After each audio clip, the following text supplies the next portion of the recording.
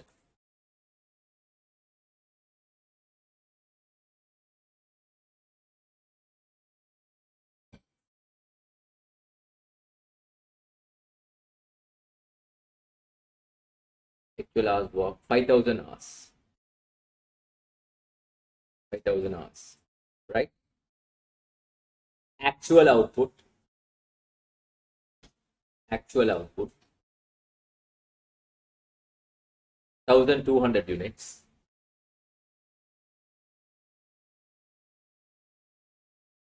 Budgeted output. 1,000 units. Budgeted output.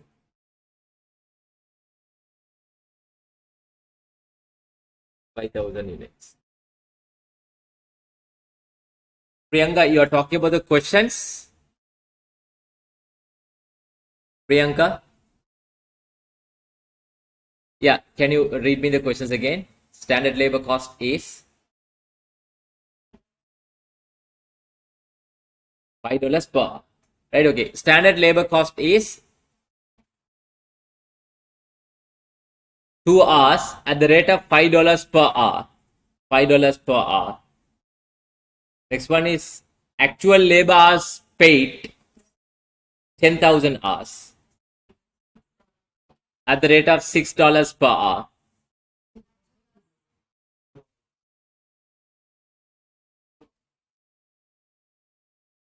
Actual hours worked 5,000 hours. Actual output 1,200 units. Budgeted output 5,000 units. You are required to calculate. You are required to calculate. You are required to calculate labor rate,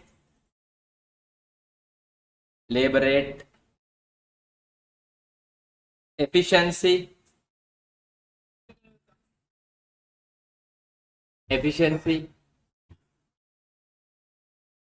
and idle time variances.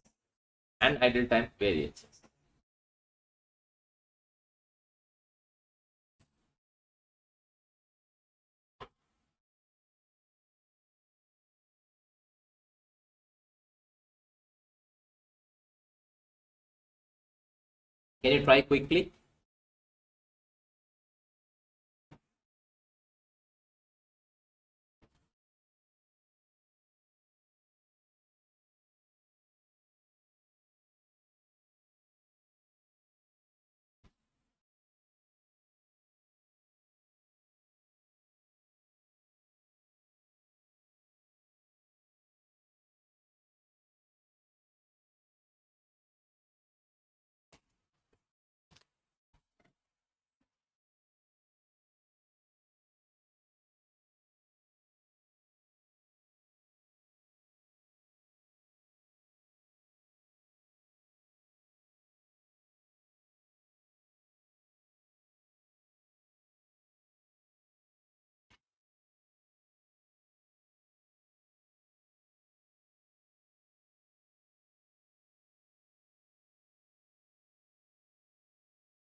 Have you all got the answers?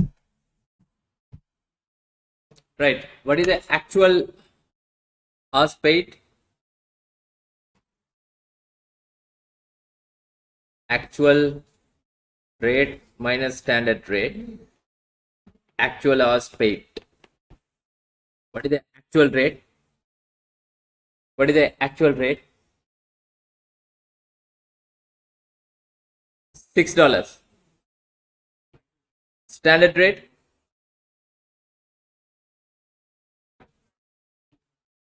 Therefore, one adverse variant. What is the actual hours paid? How many hours? 10,000 hours. Therefore, 10,000 adverse. Am I correct? Because this is $1 adverse. Second one is efficiency. Actual hours minus what standard hours times what standard rate. Actual hours, this should be what worked. How many hours? 5,000 hours. Standard always depends on actual production. Am I correct? How many units? 1,000? Each unit is expected to use how many hours? 2 hours. Standard rate is how much? 5. Then here, 13. Yeah, 2,400, 2,600. Am I correct? Therefore, 13,000. Once again, what? Adverse. Right? Now the idle time. Idle time. Actual hours paid. Actual hours worked. Times standard rate. Paid 10,000 hours. Worked 5,000 hours. Standard rate is 5. Therefore, 25,000. Adverse. Clear? Therefore, the total variances would be, if they ask total labor variance, labor, 10,000 adverse, 13,000 adverse, 25,000 adverse. Altogether, 48,000 adverse. If one is favorable, then you have to net off. Are you clear? Good.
Shall we proceed? Next part, variable overhead variances.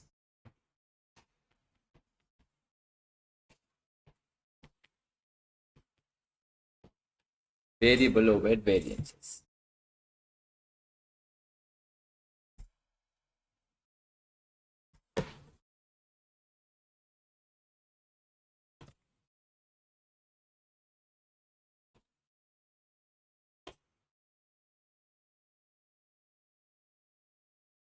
Right.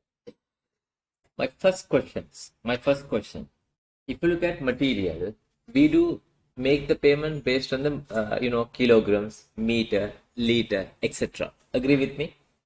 If you look at labor, based on the number of hours, correct? My question to variable overhead, on which basis the payment which would be made?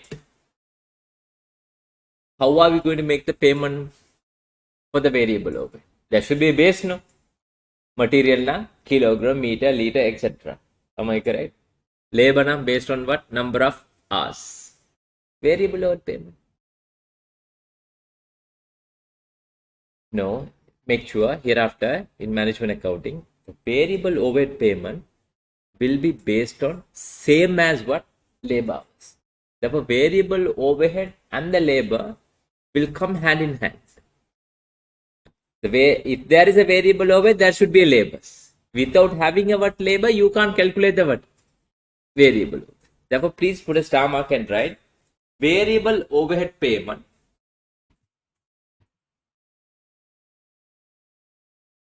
Variable overhead payment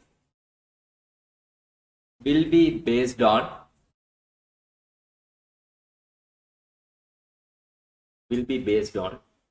same as labor hours worked. Same as labor hours worked. Excuse me. Specifically, I have said what worked. You can't apply what paid hours. Therefore, if you want, make a note on that also. Not paid hours. Not paid hours. Because sometimes it may be given together no, with idle time. No. Therefore, only the worked hours should be taken to the account. Therefore, if you look at the labor hours, if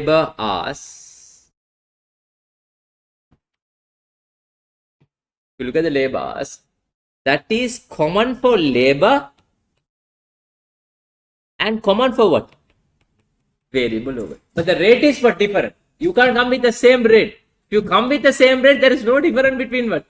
Labor and the variable overhead. The rate is of course different, right?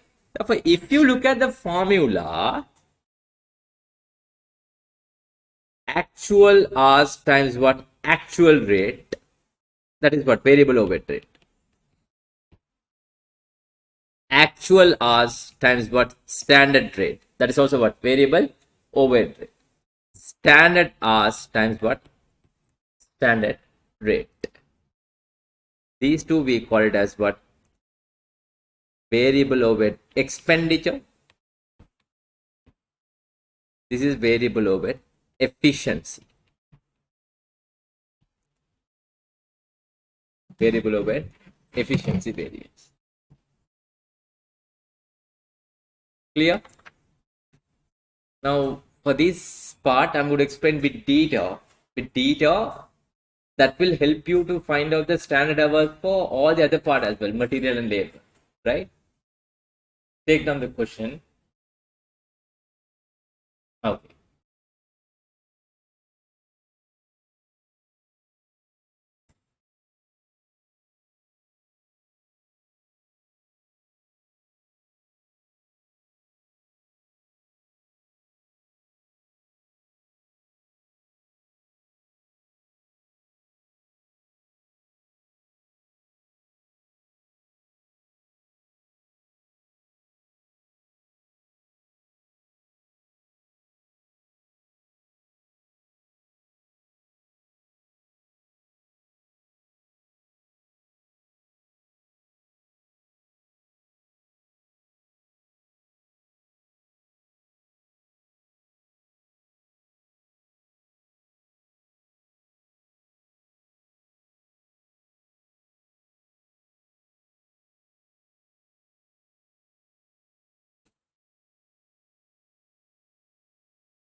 Right. Take down. Actual variable overhead cost versus actual variable overhead cost versus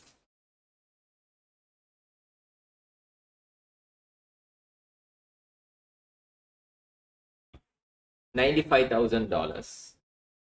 $95,000 variable overhead cost versus $95,000. Right? Actual labor hours paid. Actual labor hours paid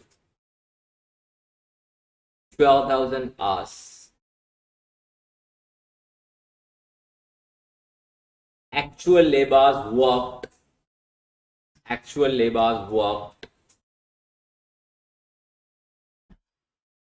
8,000 hours,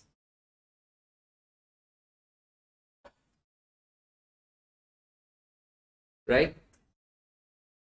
Budgeted variable overhead cost, budgeted variable overhead cost,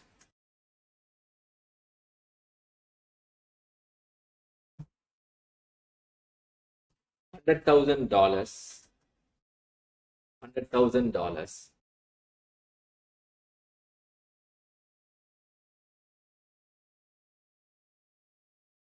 right?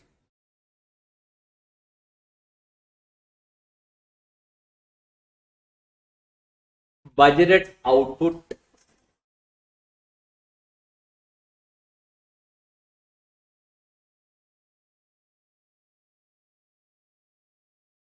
two thousand units.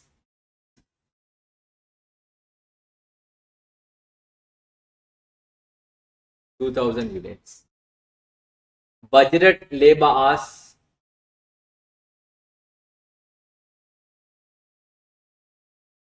5,000 units. Sorry, 5,000 hours. Budgeted labor hours, 5,000 hours. Next, actual output,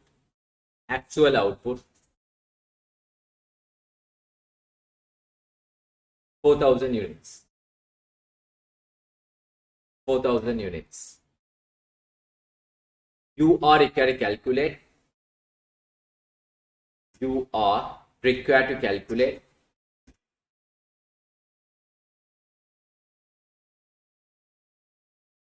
variable overhead expenditure and efficiency variance. Variable overhead expenditure and efficiency variances.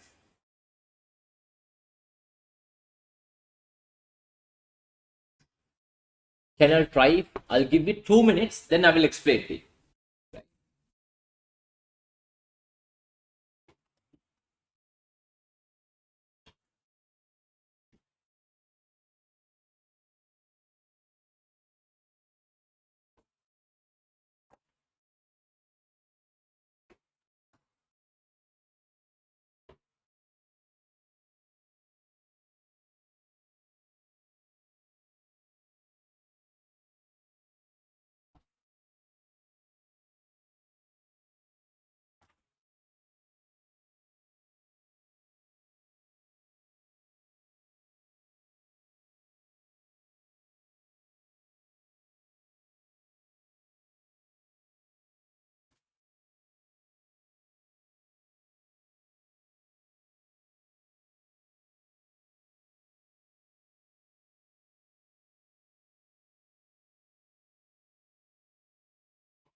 Sorry? You have to find out. Yeah, you'll have to find out. Go back to my theories, what I have dictated.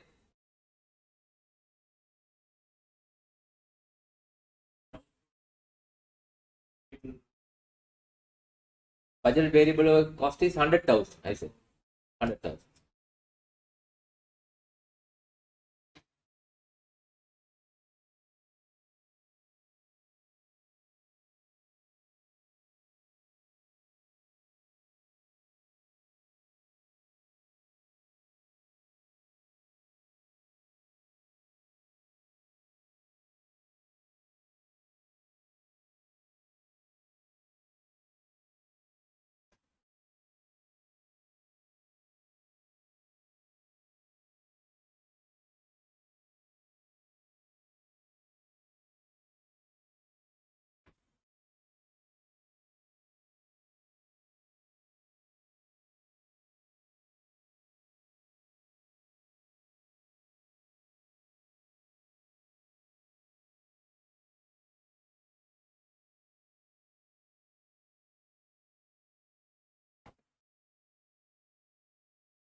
Well done. Are you all done?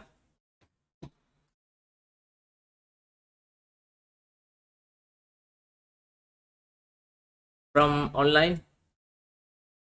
Have you all got the answers?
Right. Just have a look. I'm going to put the figures as appropriate place. What is the actual hours worked? They have given both worked and the what? Paid. We can't put the paid. It's always what? Work for the variable over. How many hours? Sorry? 8,000 hours. This is 8,000 hours. And they have given the actual variable cost, which is how much? $95,000. So here, 8,000 hours. Standard hours always depends on what? Actual production, which is how many units? Actual production. 4,000 units. Only this much of information being provided to apply via the formula to get the answers. Are they given the standard rate? No. We are supposed to calculate the standard rate now. Standard rate. So you know any prediction if you would have done in total, which is known as what? Budget. Same thing if you would have converted into what? Per unit, which is called at standard. Per unit or per hour. So now we are going to calculate the standard rate per hour. We are going to calculate standard rate per hour. How to calculate? Budgeted variable overhead divided by budgeted activity level. Priority should have been given for hours. Am I correct? So what is the budgeted variable overhead cost? $100,000. What is the budgeted labor hours? 5,000 hours. Therefore, $20 per hour. Is that understandable? $20 per hour. So now here 20. Correct? Here also what? 20, but I can't multiply 4,000 units time what 20 because $20 per hour, not per unit. Is that understandable? Now this is $160,000.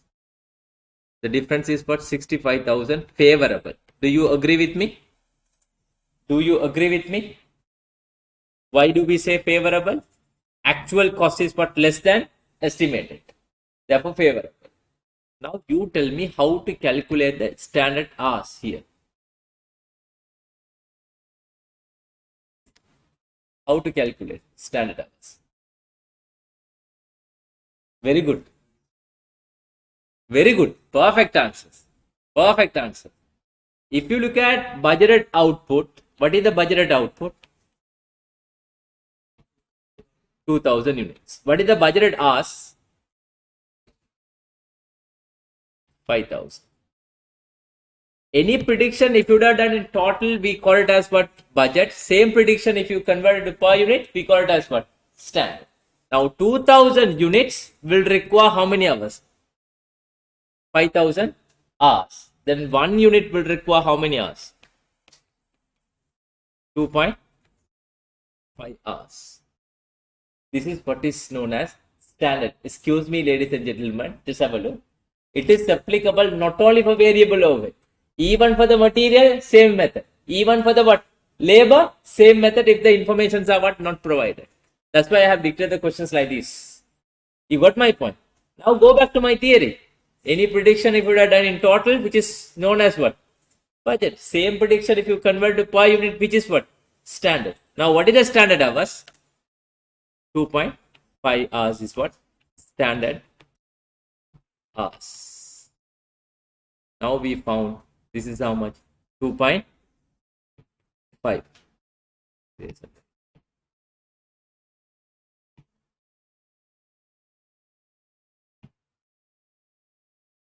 2.5 hours. Then the total is how much? 200,000. Now the difference is what? This is 40,000 favorable. But the total variance is what? 105,000 favorable.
Is that clear?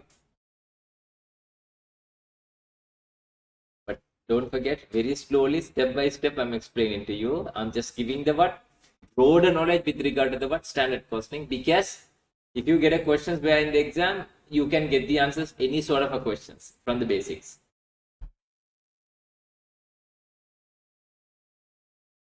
Shall we jump into the next one? Online student, are you all okay? Online?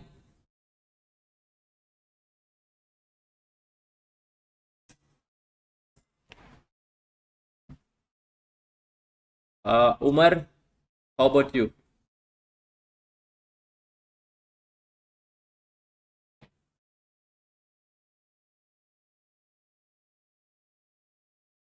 Malavika, Priyanka, Emily, Arokya. I never got any messages from Arokya, Nisho Joel. Even I don't know whether you are in the class or not. Only Sanjana, Srivatsa, Umar, Priyanka used to what reply. Okay. Next part is fixed overhead variances.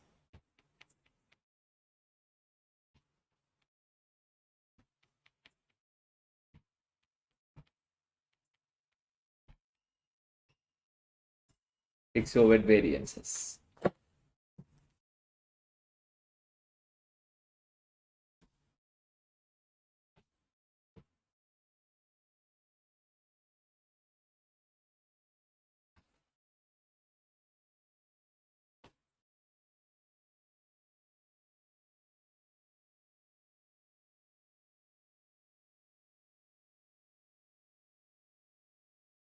excuse me, fixed overhead variance is very easy, right?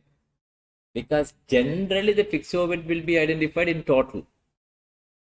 Generally it is identified but in total, but to sometime to calculate the variances for certain extent, it may be required to go with the what breakdown.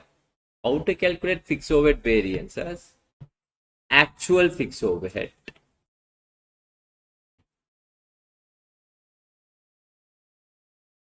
right? Excuse me, one more thing. If you are dealing with the marginal costing system,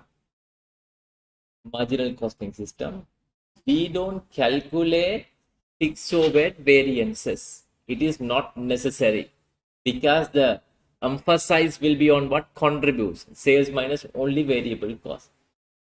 If the company is going with the what absorption costing system, then only you have to calculate the fixed overhead variances. Understand what I said, right? Now, actual fixed overhead, here we put what budgeted fixed overhead. Here we put what standard fixed overhead. Budgeted fixed overhead mean budgeted quantity or budgeted hours, depends on the information that they are giving you. And what standard rate here. Budgeted quantity times standard rate, which is what budgeted overhead. You remember when I was starting the standard costing itself, I have explained to you. Standard fixed overhead, standard quantity times what? Standard rate, or standard hours times what? Standard rate. Correct? Because standard always depends on what? Actual production. Actual production, then you will multiply by with the standard rate. These two we call it as what? Expenditure variance. Right? These two we call it as what? Volume variance. Clear? Volume variance. Now you tell me these fixed overhead which would arise through the machine operations. Do you all agree with me? Most of them through the what? Machine operation. Therefore, these fixed overhead variance, volume variance, can be further categorized into two segments. This volume one is capacity variance. Another one is efficiency variance.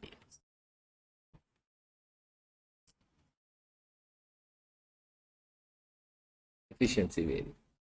Now, there are three types of efficiency. One is the labor efficiency. Second one is what? Variable overhead efficiency. Third one is what?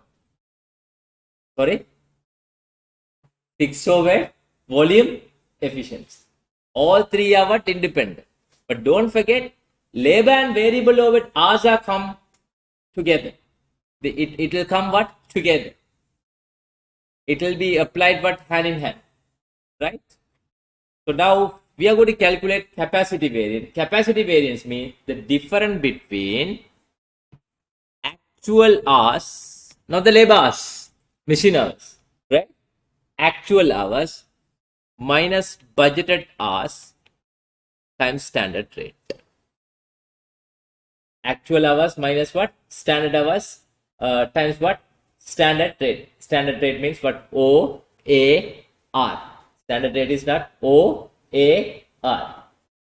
What is meant by efficiency variance? The difference between actual hours minus what? Standard hours. Once again, actual hours means what? Not the labor hours. This is what? Machines. Machine hours times what? Standard rate. This is the whole part of the formula for fixed overhead variances. Fixed overhead variance. Are you clear? We will do one question, then it's easy for you to understand. Dictate, I'll explain to you. First, take down the formula.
Excuse me, before we continue, I quickly explain to the types of a standard.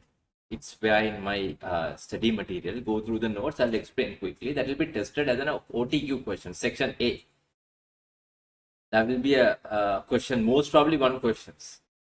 They will ask these types of a standard, right? There are 4 types of a standard, which means you can do a prediction in 4 ways. When you are setting the standard at the beginning, because the standard which would be set at the beginning, no? When you are setting the standard at the beginning, there are 4 ways that can be set. First, we call it as what? Ideal standard. First standard is what? Ideal, which means the standard which would be set at ideal level. Ideal level means when you are setting the standard at the beginning, you will not consider, it shall not consider normal losses, wastage, nothing.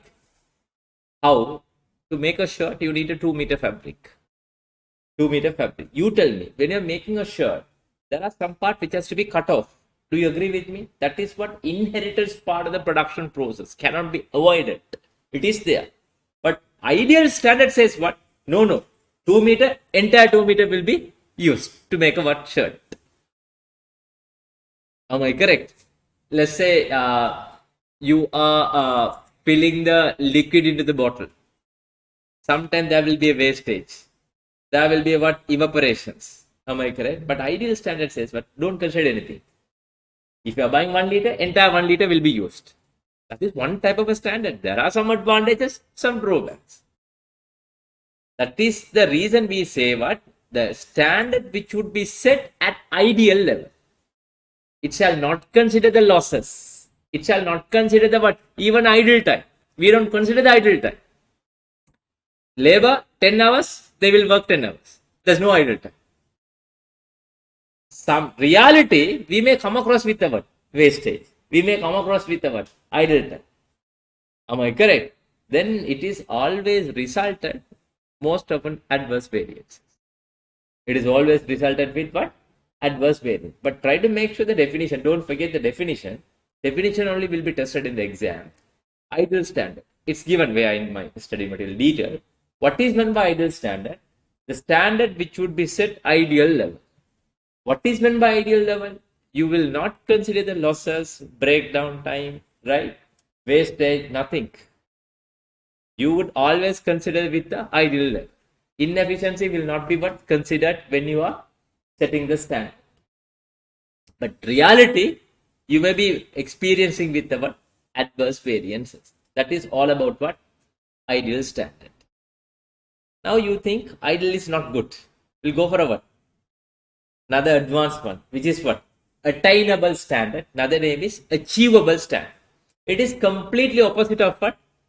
Ideal standard. Which means as you are doing the predictions standard, you are setting the standard for future, you will consider the what? Losses, wastage, everything. But you think it's what? It's better than what?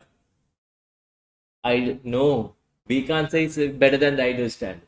Because based on the nature of the business, based on the situation only, you have to decide which standard would be more appropriate. Shall I prove it to you why it's not appropriate all the times?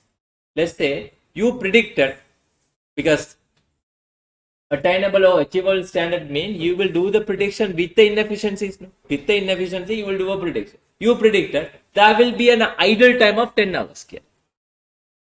There will be idle time of what? 10 hours during the production process. Let's say actual idle time is only 7 hours. Then the employees, what they will do? They will purposely make it to what? 10 hours. Because already company did the prediction for how many hours? 10 hours. Let's say the wastage is 10%. Wastage, material wastage is only 10%. Let's say actual wastage is 7%. Then the employees, what they will do? They will take the 3% to what? Their home. Possible, no? Because company already what? Did the predictions. Therefore, because a coin has 2 sides, story has what? 2 sides. Each and every technique, there are some what? Pros and what? Cons. Am I correct? Based on the situation, we'll have to apply with the what? The type of a standard. Is that understandable? First one we talked about what? Ideal, not ideal standard, ideal standard. You will set the standard with ideal level, which means without considering the what? Inefficiency of the operations. Attainable standard, it is opposite of what ideal standard. When you are doing the prediction, when you are setting the standard, you would set the standard with the what? Inefficiencies. Third one is what? Current standard. What is meant by current standard? Standard which maintain the current level of performance. Based on the current market condition, you will set the standard. Which means to produce a product, you need 2 kilograms.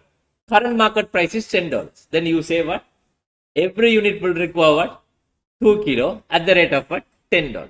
That is what is known as current standard. Based on the current market condition, you would do a prediction. Last one is what? Basic standard. One standard which is kept unchanged over a period of time. Maybe that would have set what? 1985. Keep on using the what? Same standard.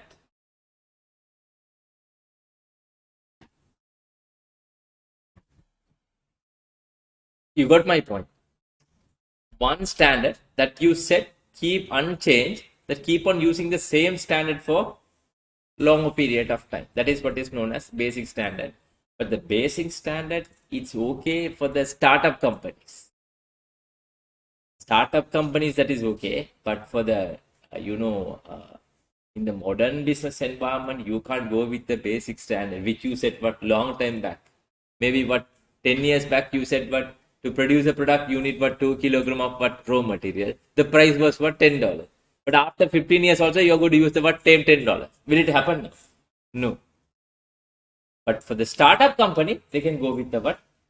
Basic standard. These are the 4 types of a standard that you would see where in the practical circumstances. But you can't advise the best standard for what? Based on what? One standard which is giving you the what problem and introducing another one. Every standard, there are some what advantages and drawbacks. Based on the situation, company should but handle the different types of a standard. Right? Now let's come back to what fixed overhead variances. Under fixed overhead variances, as I have explained clearly, there are 2 types. One is about expenditure, another one is what? Volume. Expenditure means difference between the actual fixed overhead and the what? Budgeted fixed overhead. Volume means budgeted overhead and the standard. Difference between budget and standard. This volume variance can be further categorized into 2 segments. One is about capacity, another one is what?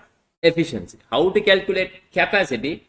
The difference between the actual machine hours, not the labor hours, machine hours, and the what? Budgeted machine hours, multiply by standard rate. If you look at the efficiency, actual hours and the standard hours. Once again, we are checking the machine's productivity.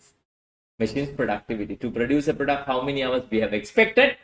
End of the day, how many hours machine has taken. Right? Okay, take down the question. Budgeted fixed overhead cost $800,000. 8 lakhs. Budgeted fixed overhead cost 800,000.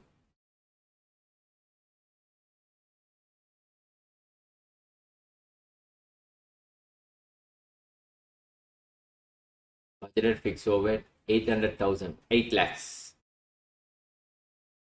Budgeted production 40,000 units. Budgeted production 40,000 units.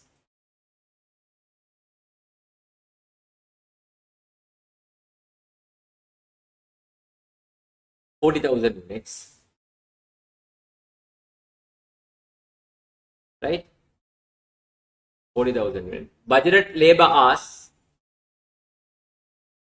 Budgeted labor hours. 20,000 hours. Budgeted labor hours 20,000 hours. Right? Actual production.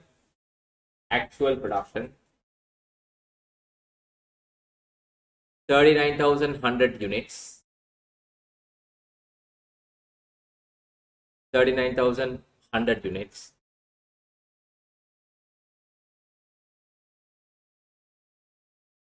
Actual fixed overhead. Actual overhead cost. Actual fixed overhead cost.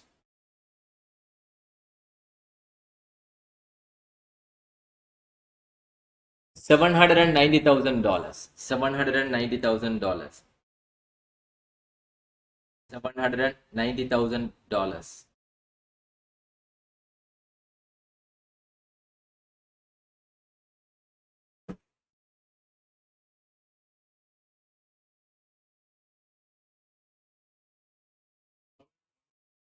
$790,000. $790,000. Right? Actual machine hours spent. Actual machine hours spent. Actual machine hours spent. 21,505 hours. 21,505 hours.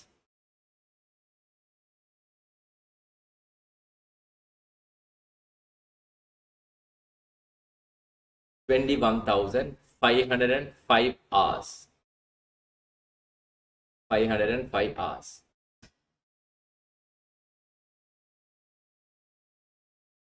$21,505 hours. Right? Calculate all possible. Calculate all possible fixed overhead variances.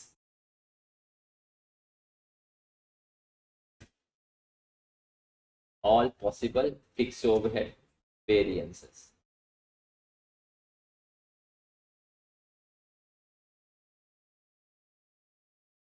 Right?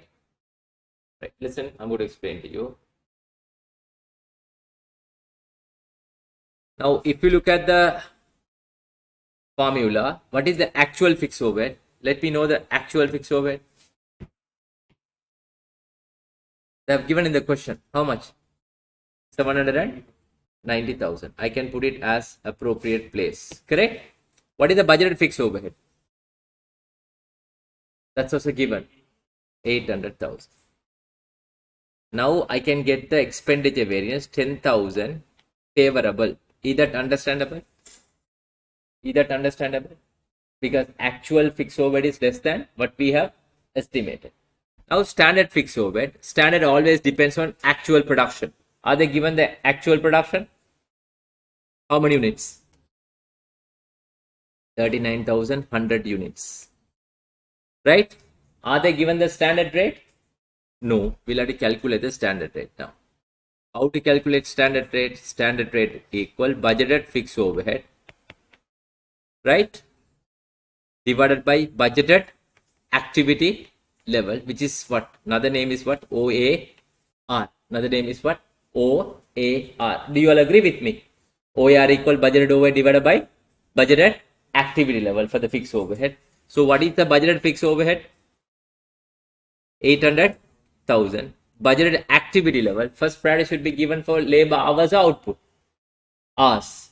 Machine hours here. How many hours budgeted hours? 30? 20,000 hours. Therefore, what is the OAR? $40 per hour. Am I correct? $40 per hour. Now, here $40 per hour. I can't multiply. Why? This is in units. This is in what? Hours. I'll have to find out the what? Standard hours. How to calculate standard hours? Any prediction if you have done in total, we call it as what? Budget. Same prediction if you convert it to per unit, which is what? Standard. What is the budgeted output? Budgeted output. How many units? Sorry? 40,000 units. What is the budgeted hours? Budgeted hours. Hours. This is units. This is 20,000 hours. Then 1 unit will require how many hours? Is it 2 hours?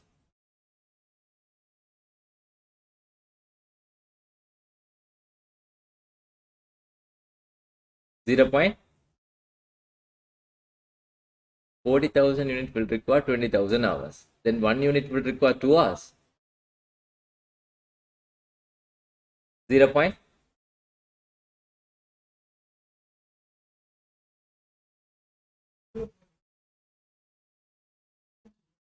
It's not 2 hours. It's what? 0.5 hours. Because 40,000 units will require what? 20,000 hours. Therefore, 1 unit will require 0.5 hours.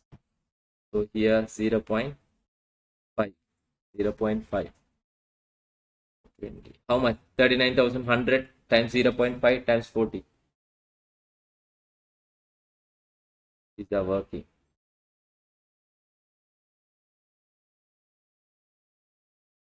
How much?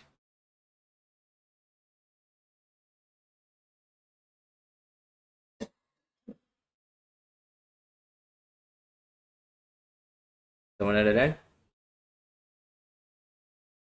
82,000. Now what's the difference? 18,000. Correct? Adverse. Left hand side is more. If you want, I can prove it. We are checking the volume. Budgeted volume will be compared with the what? Actual volume. Budgeted volume will be compared with the what? Actual volume. What is the budgeted volume? Budgeted volume is how many units? 20,000 units.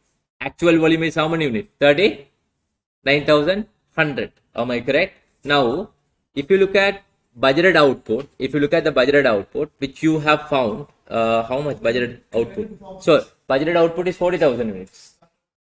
Sorry? Which is quantity. actual production 39,100. Standard quantity depends on what?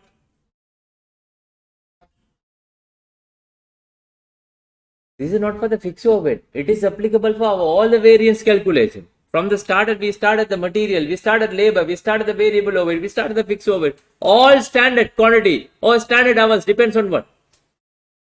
Actual production. Am I correct? How many units we estimated to produce through the machine? Budgeted output is how much? 40,000 units. Ultimately, you produce only how many units? 39,100. Happy or sad? Happy or sad? You estimated to produce how many units?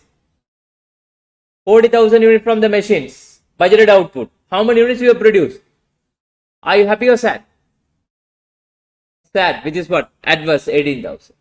Therefore, the total net variance is how much? No. 18,000 is adverse, on the other side 10,000 favorable. Then you have to net off. Because one is adverse, another one is what? Favorable. Am I correct? Therefore, 8,000 adverse is the total variance. Clear? Is that clear? 8,000 adverse the total variance. One is adverse, another one is what? Favorable. Now, listen. We are going to calculate these volume variances can be further categorized into two segments. One is what? Capacity. Actual hours they have given to you. What is the actual hours? 21,505 hours. Right? What is the budgeted hours? 20,000 hours. Standard rate is how much we calculated? 40. Am I correct? 40. How much? Now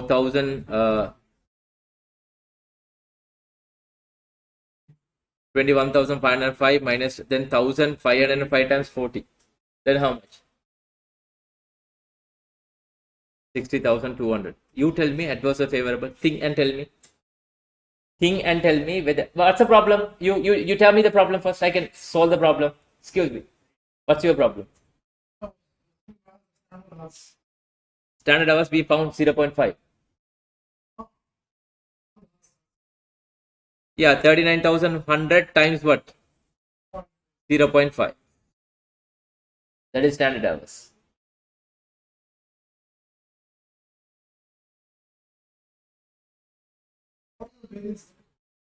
Sorry?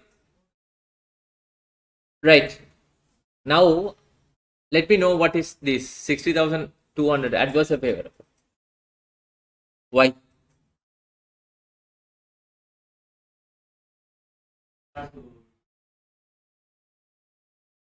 From the machine, you expected how many hours? How many hours you got the usage? Are you happy or sad? From the machine, you got the usage of what? You expected usage is how much? 20,000 hours. End of the day, you got the benefit for how many hours? Are you happy or sad? Which is what favorable? The machines, no? That's why I said, but keep on telling you again, again, again, machine, machine, machine. Why? If it is the labor, you are correct. The labor you are correct to produce a product. But even the labor you are wrong. Why I'm telling? From the labor, I have expected how many hours? 20,000 hours. But from the labor, I got the benefit how many hours? 21,000. Capacity. We call it as what? Capacity. Right? Efficiency. Actual hours 21,505. Standard hours always depends on. Now I go back to what? Your question. Excuse me. Standard hours. Always depends on what? Actual production 39,100. Right? Each unit is expected to use what? 0.5. What's the difference?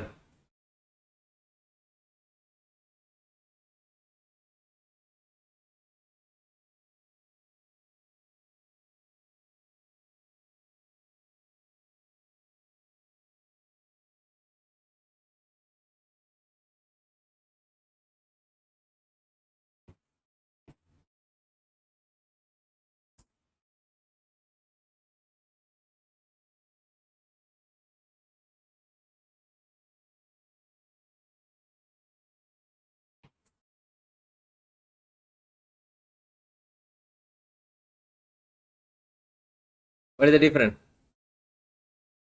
21,505 minus 39,100 times 0.5. Sorry? 78,200 total variance after multiplying 40. 78,200. That is adverse. Why do we say adverse? Check the hours. To produce efficiency means what? Productivity. Efficiency means what? Machine productivity. To produce a product 39,100 units, we expected how many hours? 39,100 times 0.5. Am I correct? But to produce a product, we have taken more than what we have estimated. More than what we have estimated. Just check the numbers. 39,100 times 0.5 is how much?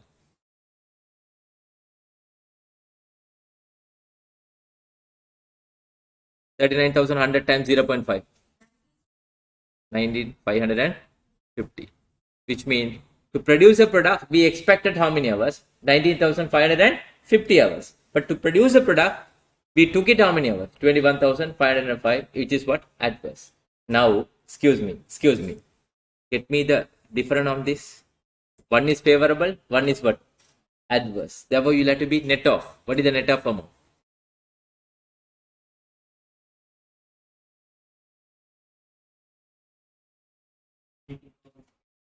18,000, but adverse. Same answer. Volume. That is subsections of what? Volume.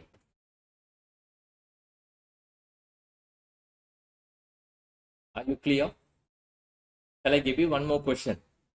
Then you will be perfect with this. Right? Quickly make it. Yeah.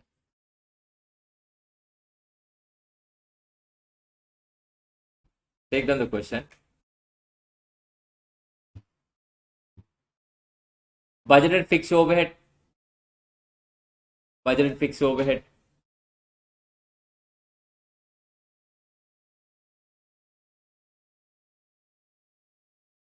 $250,000. 250,000. 250,000.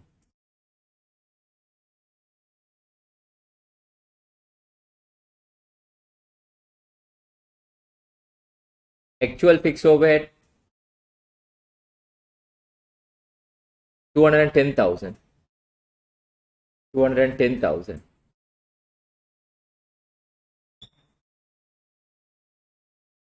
Budgeted output 50,000 units. 50,000 units. 50,000 units. Budgeted machine hours 100,000 hours. 100,000 hours.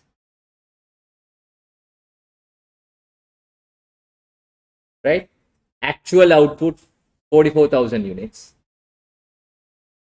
Actual output 44,000 unit. Actual machine hours 44,000 units. Actual output 90,000. Sorry, 44,000. Actual machine hours.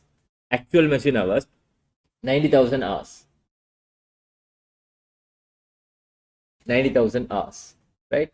Quickly calculate all fixed overhead variances, please. Fixed overhead variances, please.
Right.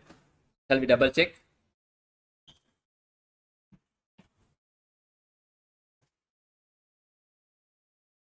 Actual fixed overhead here. Here budget. Here standard.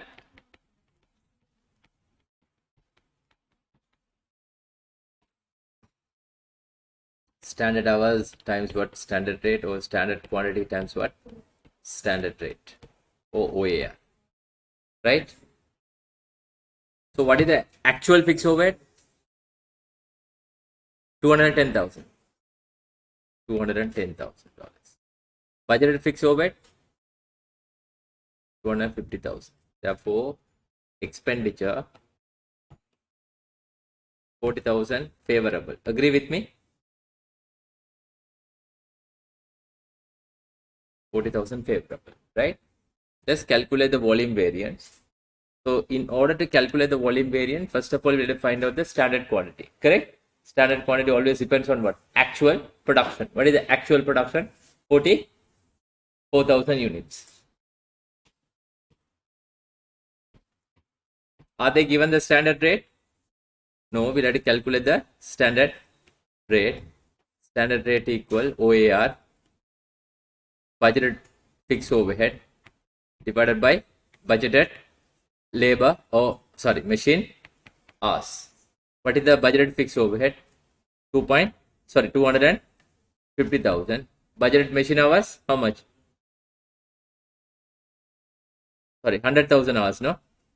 100,000 hours. Therefore, 2.5 dollars per machine hours. Am I correct?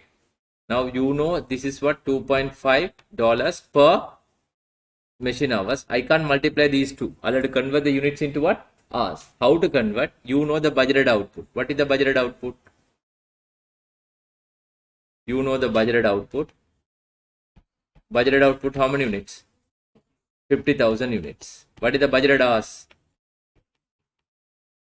100,000 hours. Am I correct? 50,000 units will require how many hours? 100,000. 1 unit will require how many hours? 2 hours. Agree with me?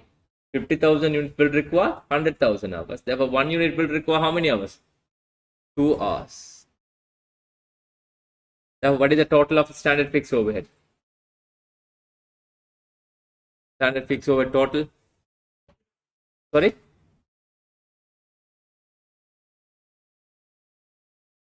$2,20,000. Therefore, 30,000 adverse volume variance. Is that understandable? Is that understandable? Right. Okay. Now, this volume variance can be further categorized into two. Am I correct? One is what? Capacity. Another one is what? Efficiency. Let's talk about first capacity. How to calculate capacity variance? Difference between actual hours and the, come on, budgeted hours. Actual hours minus what? Budgeted hours times what? Standard rate.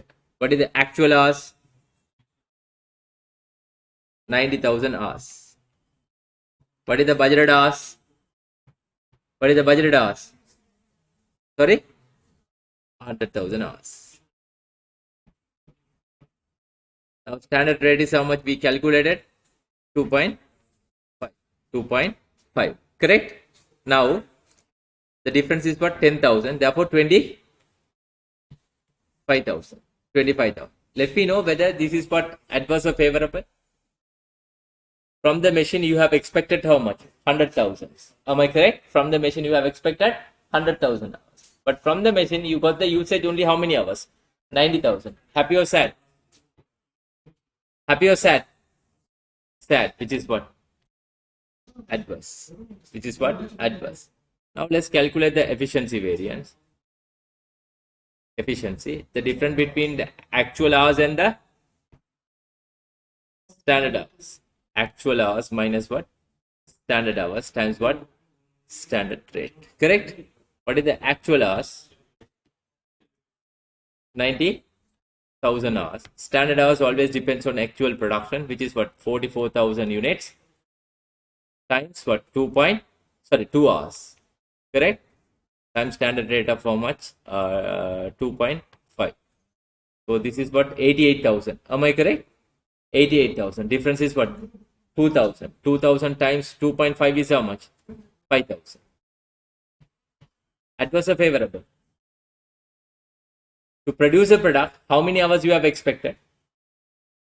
To produce a product, 44,000 units you have production, actual production. How many units we expected? 88,000 hours. End of the day, how many hours you have taken? 90,000. Happy or sad? Sad, which is what? Adverse. Therefore, altogether how much? 30,000 adverse. Same answer. Srivatsa. 40,000 favorable. That's correct. Next one is not 18,000. Should be 30,000. Priyanka, you also... I don't know.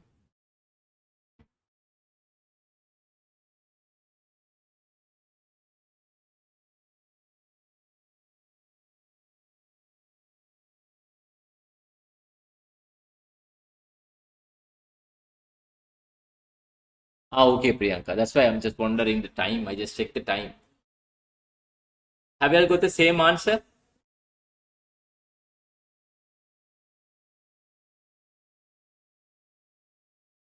Only one more part to be done for the basic variances, sales.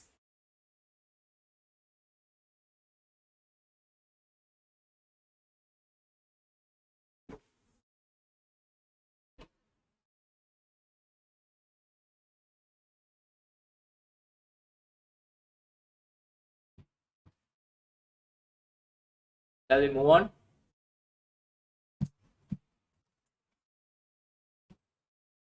Sales variances.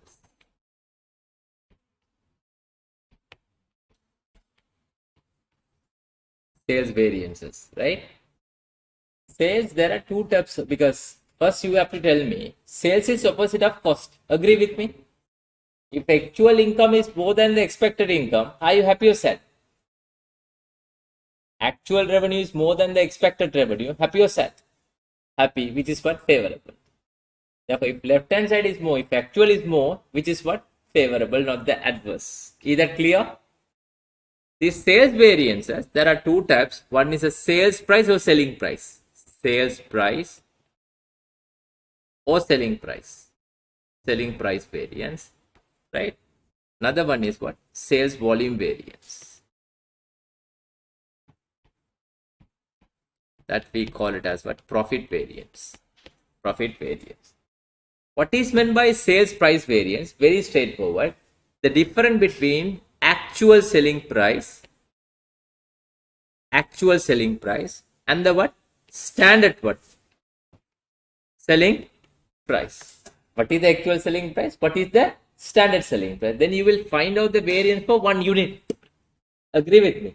You'll find out the difference for 1 unit. In order to calculate the total variance, multiply by what?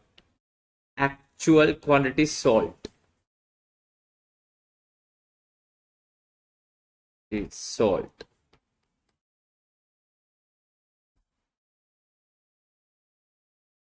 Actual quantity sold, right? So if you want to develop a formula, ASP, actual selling price, right? Minus what? SSP, standard selling, excuse me, don't get messed up with the material price and the sales price. These two are two different things. Sales is always valued based on the number of units because sales we are going to sell in terms of what, not the kilogram. We are going to sell in terms of what? Units.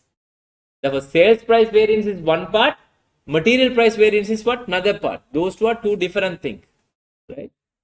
Actual selling price minus standard selling price times what? Actual quantity sold. That is a what? Sales price variance. Is that understandable? Sales volume, very interesting. Listen very carefully. If you look at the sales volume variance, that's a profit variance. The difference between actual volume and the what? Difference between actual volume and the what? Which volume? Very good. Standard volume.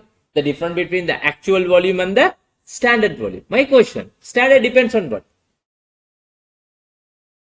Then there is no variance ultimately. Actual volume and the actual volume. Am I correct?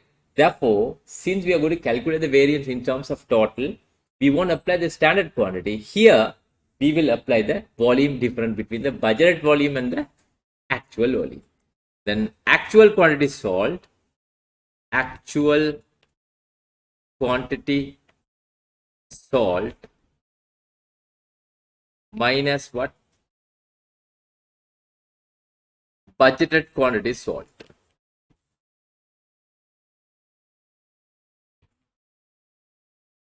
Sold, right? So here AQS, actual quantity sold. This is not actual quantity what we have written where in the material. That is what actual quantity for the what material purchase. This is what number of units sold output. Actual quantity sold minus what budgeted quantity sold.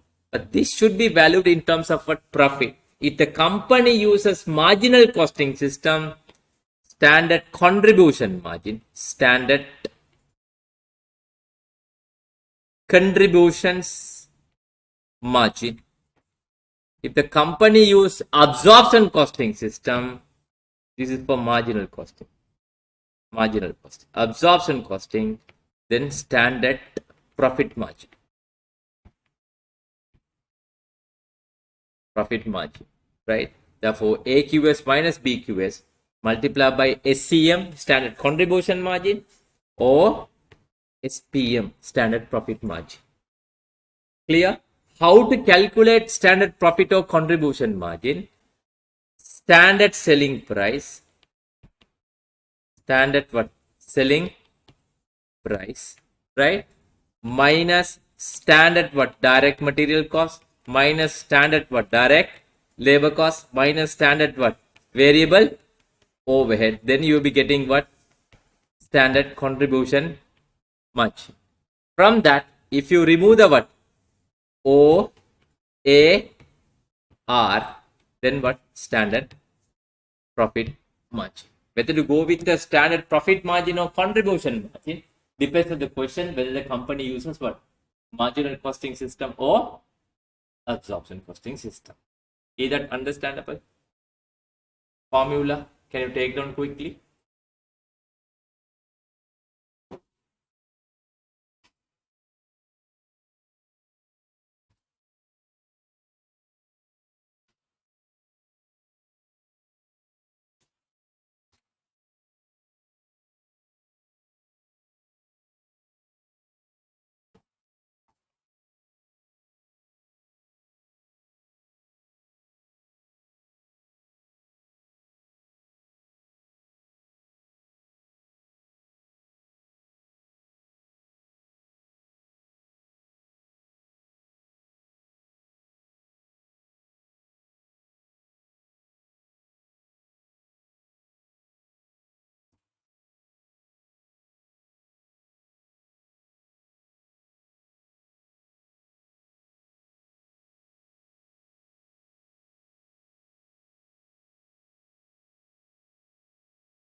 Are you all done?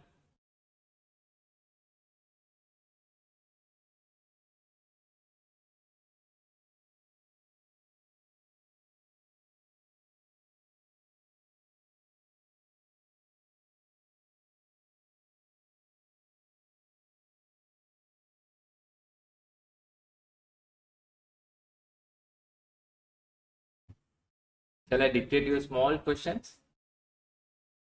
PQ Limited operates the absorption costing system. PQ Limited operates a standard absorption costing system. Standard absorption costing system. Excuse me. If the question says absorption costing system, do you calculate profit margin or contribution margin? Profit, right? That's why I have given that word also. Take down actual sales volume 8,200 units. Actual sales volume 8,200 units. Actual selling price $31. Actual selling price $31.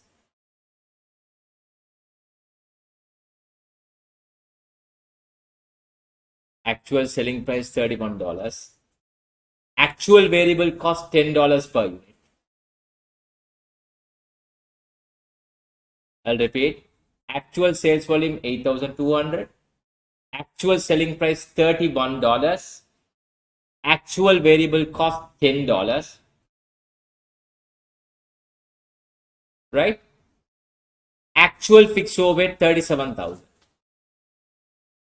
Actual fixed overhead 37,000. Next, budgeted sales volume 8,700 units. Budgeted sales volume 8,700 units. 8,700 units. Budgeted sales volume 8,700 units. Excuse me. Sometime examiner, instead of giving the standard selling price, they would say budgeted selling price. Both are same, right? Standard selling price $26 per unit. Standard selling price $26 per unit.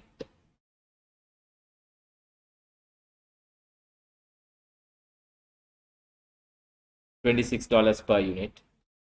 26. Standard variable cost $10 per unit. $10 per unit. Budgeted fixed overhead. Budgeted fixed overhead. $34,800.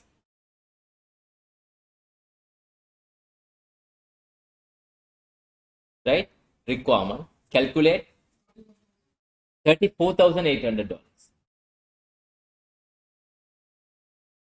Requirement. Calculate sales price and sales volume variances.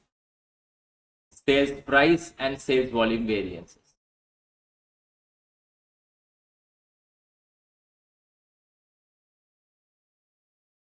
Can you all try quickly?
Anybody who have got the answers? Very good questions.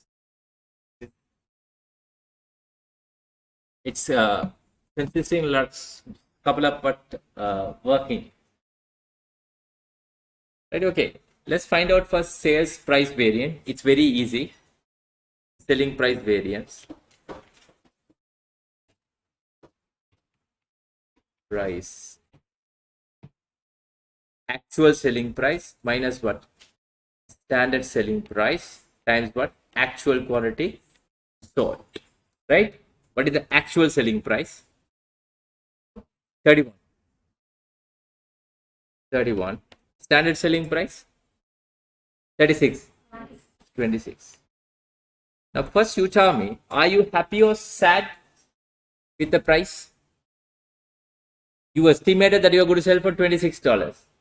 End of the day, you sold out for $31. Happy or sad? Happy. Favorable. Every one unit, you are getting the favorable of how much? $5. Am I correct? How many units end of the day you sold out? Actual quantity sold. 8,200. Therefore, 41,000 favorable. Is that clear? Same answer? Favorable. Now let's calculate the sales volume variance. Sales volume, but absorption costing system, which is what? Standard profit margin. Agree with me? So actual quantity sold minus what? Budgeted quantity sold times what? Standard profit margin. Actual quantity sold is how much? 8,200. Budget. Therefore, it's what? Adverse. Do you agree with me? You estimated to sell 8,700 units, but end of the day, you sold out only what? 8,200. Standard profit margin. How to calculate standard profit margin? Just have a look. Standard selling price. Standard, because standard, no, profit margin means standard. Everything should be what? Standard. What is the standard selling price? Sorry? 26. What is the standard variable cost? Standard, not the actual. 10. Both are 10. But anyway, standard, don't forget. 10 standard variable cost. Therefore, standard contribution margin, how much? 16. Am I correct? Now we have to calculate the what? OAR. Are they given the OAR? No. Therefore, OAR equal budgeted fixed overhead divided by budgeted activity level. Correct? What is the budgeted fixed overhead? 34,800. What is the budgeted activity level? Budgeted output 8,000. Very good. 8,700 units. Therefore, what is the OAR? $4 per unit. But in management accounting, that should have been specified, right? It should have been clearly indicated as what? $4 for what? $4 for per unit. Therefore, now you know OAR is how much? 4. Therefore, SPM, standard profit margin, would be 12. Correct? Now this is what? 12. Then 6,000. Am I correct? 6,000 adverse.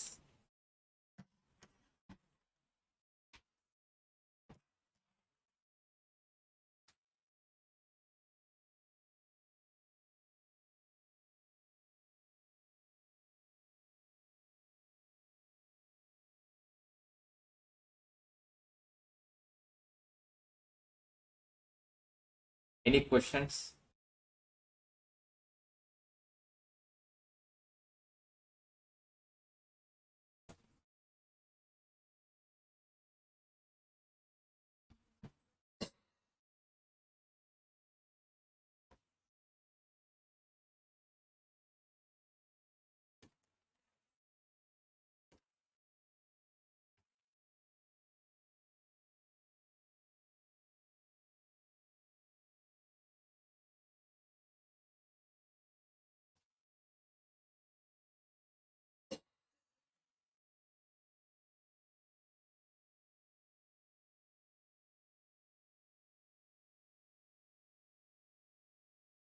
Excuse me, there are a number of advantages of standard costing. One, it will help us to do our proper planning, right? And it will be used for as our controlling purposes, right? It will help us to do the coordinate and communicate our operations, right? And it can be used as a tool of evaluate the performances, because by evaluating the performance only, labor will be rewarded, because as long as if they are reporting with the favorable variances, they will be rewarded. If they are resulting with adverse variances, we will advise them to rectify all their mistakes. Therefore, it can also be used the uh, uh, you know uh, to evaluate the performances, right? Then again, you can motivate the employees by using this technique. By using the standard information, you can decide the selling price. You remember the best example, uh, the course fee example. Before we get started with your program, they have given you the selling price. That OAR being calculated through the standard budgeted information. Am I correct? Therefore, it can be used to decide the standard selling price and all, right? But actual sometime may be different. These are the advantages. I have everything given there in my study material. What are the drawbacks?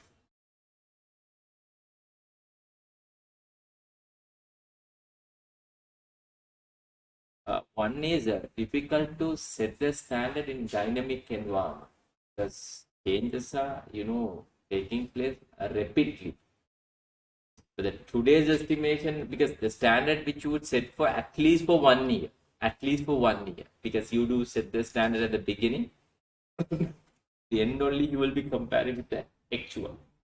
There are a lot of changes which is taking place, but during a day itself. Today price is not tomorrow's price. Am I correct? So therefore, it's very difficult to design the,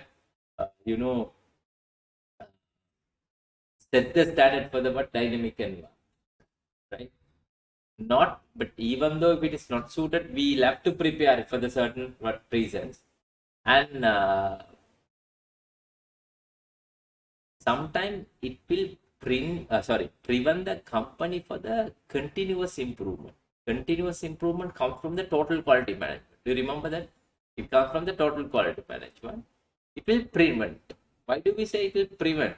By setting the standard at the beginning, we try to go with what we set at the beginning. There are some inefficiencies that will be sometime will be duplicated. Am I correct? Also, it cannot be used for service industry. I can't say entirely cannot be applied. Very difficult to use for the service industry. That's the reason service industry, most often they try to come up with the budgets, not the standard costing. Since there is no production on the service industry, it's very difficult to standardize the services, right? So these are the drawbacks of standard costing. Now there's a question that I have given to you all. Excuse me. What is the requirement? I didn't go through the question yet.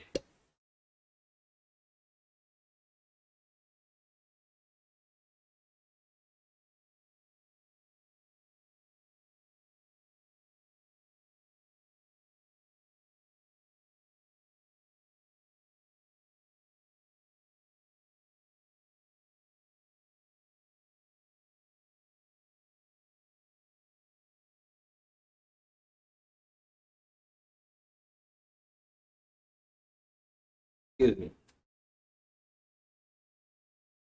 Excuse me. Requirement is